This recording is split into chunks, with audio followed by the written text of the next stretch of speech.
The present day condition of the church. 1 Samuel 3rd chapter.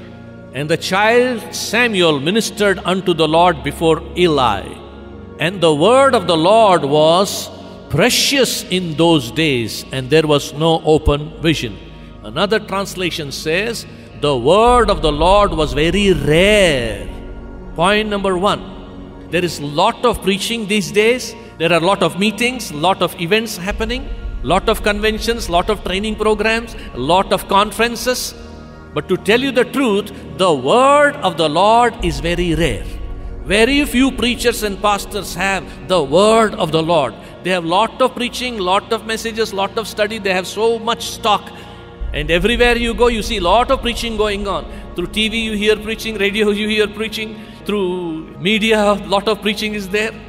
But the word of the Lord is very rare. Do you know, in Amos God said, there will be a famine of my word.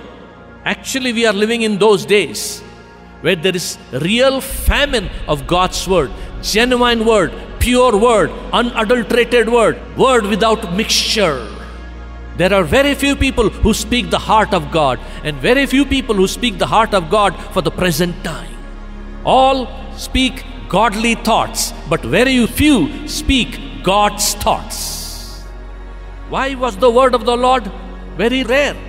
Because the entire priesthood had become corrupt. Nobody obeyed God. So God was not speaking to them. Eli's sons were living in sin, practicing evil works right in front of the tabernacle. And the Bible says they were like the sons of Belial, sons of Satan. There are a lot of people living in holy place and practicing evil. That's why there is no God's word. Do you know, silence of God speaks two things. When God is silent, you need to understand that it's a time of judgment. Judgment is coming. God is going to judge. The second thing, God is about to do a new thing. God is going to change the order. God is going to bring something new. He's going to take away the old. He's fed up of the old. He's going to bring something new. So silence of God doesn't mean that God is angry at you, but silence of God means God is about to judge something that is not right in your life.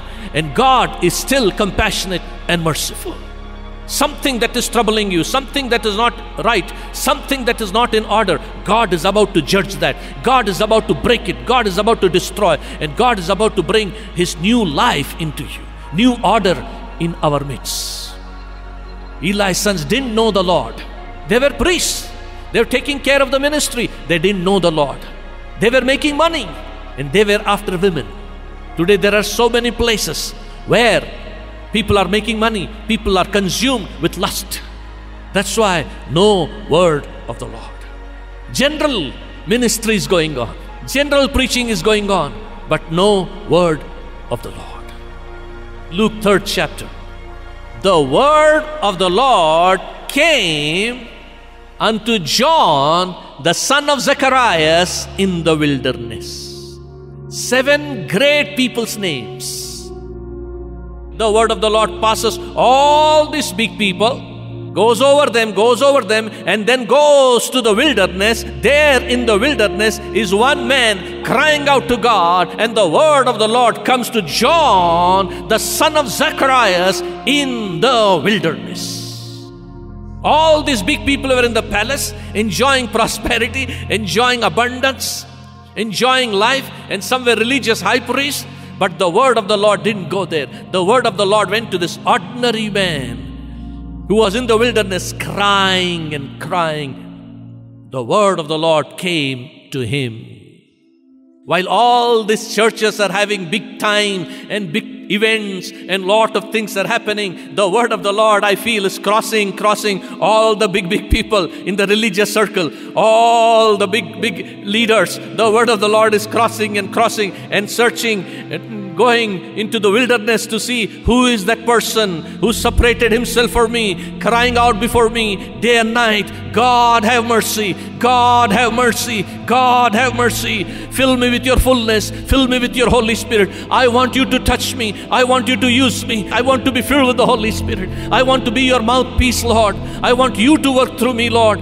I will not take any glory, I will give you the glory. People are in bondage, people are suffering. God, anoint your servant. God, fill me. God, give me your word. Speak through my mouth. I will not boast about myself, talk about myself. I will talk about you. Let your word come to me, Lord. God's word is crossing churches after churches. God's word is crossing preachers after preachers. God's word is crossing pastors after pastors, and is looking for humble people, simple people who have separated themselves, who have set themselves aside and seeking God, falling on their face before God day and night and saying, God, here I am. It's time that you speak to the people of the world. It's time that you come to your people. It's time that you come to your church. God, have mercy. God's word is crossing. The Bible says God's eyes are running to and fro on the face of this earth to see whose heart is upright, faithful towards Him. God is looking for one person whose heart is upright towards Him. God is looking for one person who's faithful towards Him. God is looking for one person who doesn't want worldly riches, worldly glory, worldly fame, worldly name. No! He wants to see the glory of God. He wants to see the will of God. He wants to see the kingdom of God established on this earth. God's eyes are looking. Who was John the Baptist? John the Baptist was a voice crying in the wilderness. My people will hear my voice. It is the voice. What the church needs today is the voice of God. What India needs today is the voice of God. And I want to ask you, do you want to become the voice of the Lord? Not a great preacher, not a crusade evangelist, not a big pastor. Do you want to become a voice of the Lord? You say, yes, Pastor, I want to become the voice of God. But how do I become that voice of God? Where do I get the voice of the Lord? The answer is very simple. In the wilderness. Not in theological college, not in seminaries. Somebody said in seminaries and theological college, you get echoes. But in the wilderness, you get voice. Today, in many churches, in our Christian circle, there is no voice, there is only noise. Lot of noise. Everywhere you go, noise, noise, noise. Music is loud, singing is loud, preaching is about so many worldly things. It's only noise, there is no voice. Because voice comes when you hear God.